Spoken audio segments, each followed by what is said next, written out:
आपके चैनल के माध्यम से मैं महाराष्ट्र के मुसलमानों को कहूँगा कि हम सभी मुसलमानों के खिलाफ नहीं हैं। बिल्कुल आप कहते हैं जो हमारा जो तो भैया हम महाराष्ट्र के सभी मुसलमानों के खिलाफ नहीं है, बल्कि सिर्फ और सिर्फ जिहादी मुसलमान के खिलाफ है। भैया आप जान रहे ये चीज कौन बोल रहा है? वही डेढ़फुटिया नीतीश राणा, जो मुसलमानों को मस्जिद में घुसकर मारने की धमकी दे रहा था।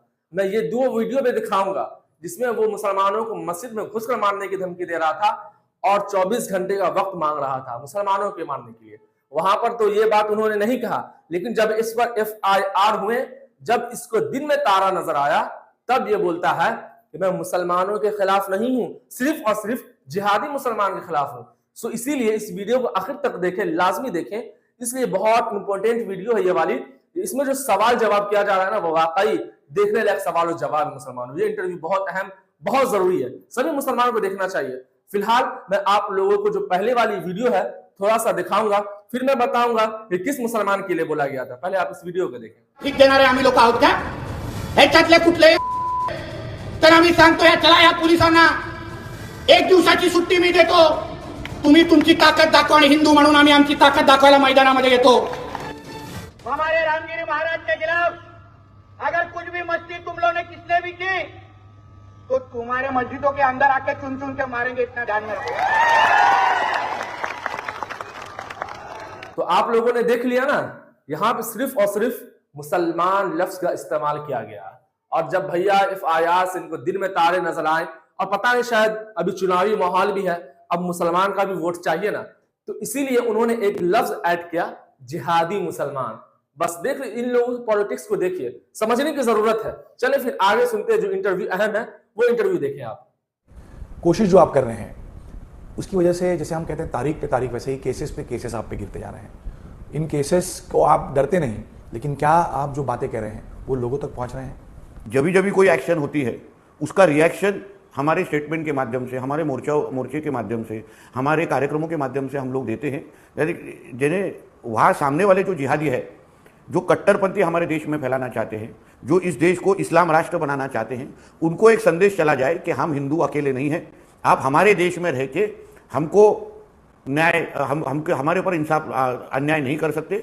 और इसलिए जो तीखी बातें जिस तरीके से सामने आते हैं, ऐसा अब छोटा सा उदाहरण दूंगा, अगर सर तन से जुदा का अगर नारा दिया जाएगा तो उसके सामने हम लोग फूल लेके तो खड़े नहीं रह सकते।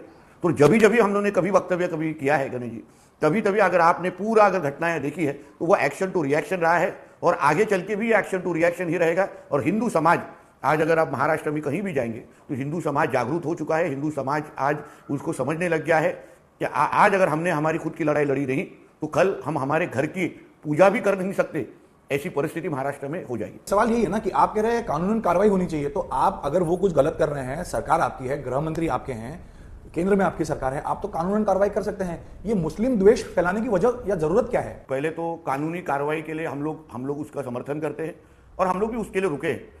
मगर जैसे हम लोग रुके हैं, सामने वाले जिहादी रुके हैं क्या, उसके बारे में आप जरा मालूम। आप सीधे जिहादी कह देते हैं उनको, क्योंकि सारे मुसलमानों के खिलाफ गणेश जी ये बार मैं हमारे सारे स्पीचेस में और हमारे सारे प्रोग्राम में हम लोग बता रहे, हमारे सारे मोर्चाओं में बता रहे।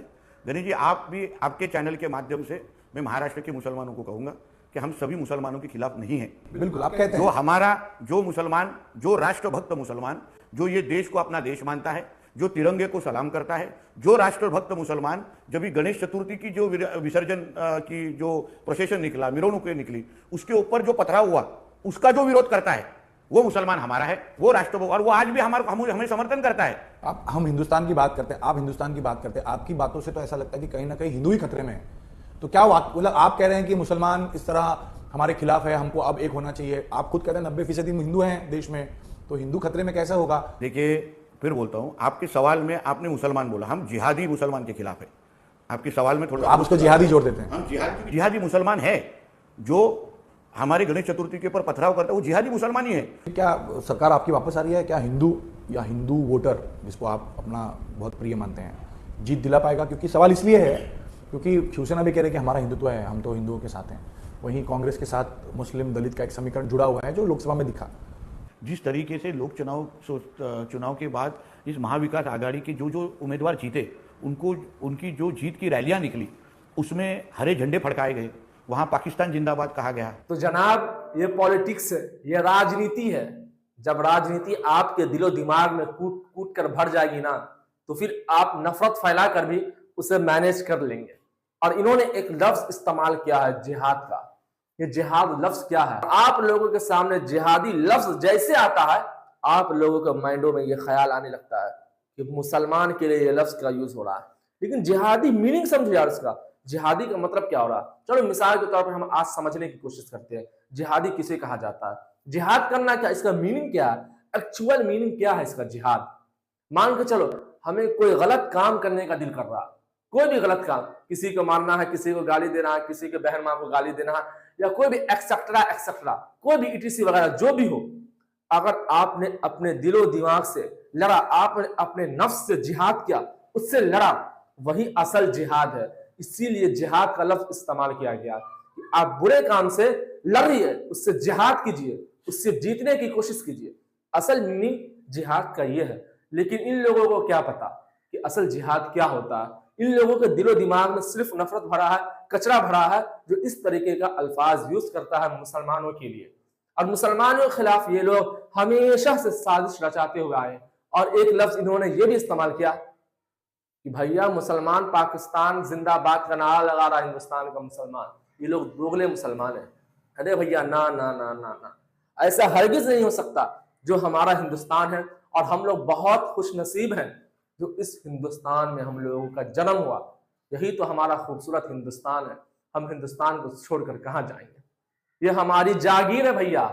हमारे बाप दादाओं ने अपने लहू से सींचा है इस गुल को। इस गुल को छोड़कर हम किसी और गुल का, किसी और देश का हम जिंदाबाद का नारा क्यों लगाएंगे? मुझे तो ये समझ में नहीं आ रहा। बस इन लोगों का नफरत भरी बातें करना है, नफरत फैलाना है मुल्क में, और फिर उससे राजनीति की रोटी सेकना है।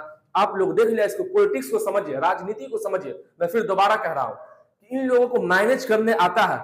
भैया हमें अब वोट मांगना है, तो हमें कैसे मैनेज करना है? अकेले के वोट से तो हम जीत नहीं सकेंगे। इसमें बहुत सारे लोग हैं, दलित हैं, बहुत सारे पिछड़ा जाति हैं, मुसलमान हैं, सभी का वोट चाहिए। इसको समझना पड़ेगा मुसलमानों, और इसी समझ से हमें काम करना पड़ेगा मुसलमानों कि हमें किसको वोट देना है। वोट भी देना बहुत जरूरी है। ये हमारा एक हिस्सा है वोट जिंदगी का। इसीलिए अगर आप लोगों के शहरों में वोट हो रहा है, आप लोगों के राज्य में वोट हो रहा है, तो यकीन जानो आप लोग हरगिज वोट को जाया ना होने दो। आप लोग वोट जरूर दो। जुल्म के खिलाफ वोट देना आप लोगों को, ये बात याद रखना मुसलमान। समझ में आ रहा ना? तो बस मैं एक ही बात कहूंगा कि इस वीडियो को ज्यादा से ज्यादा लोगों तक, तमाम आलम इस्लाम तक, पूरे भारत तक इस वीडियो को शेयर कर दो मुसलमान, ताकि सभी लोगों को इसके काले करतूतों का पता चल सके मुसलमानों कि हम लोगों के साथ किस तरीके से गेम खेला जा रहा है और किस तरीके से पॉलिटिक्स बाजी की जा रही है। तो करो फिर शेयर इस वीडियो को। फिर मिलते हैं नेक्स्ट वीडियो में। जब तक के लिए वस्सलाम।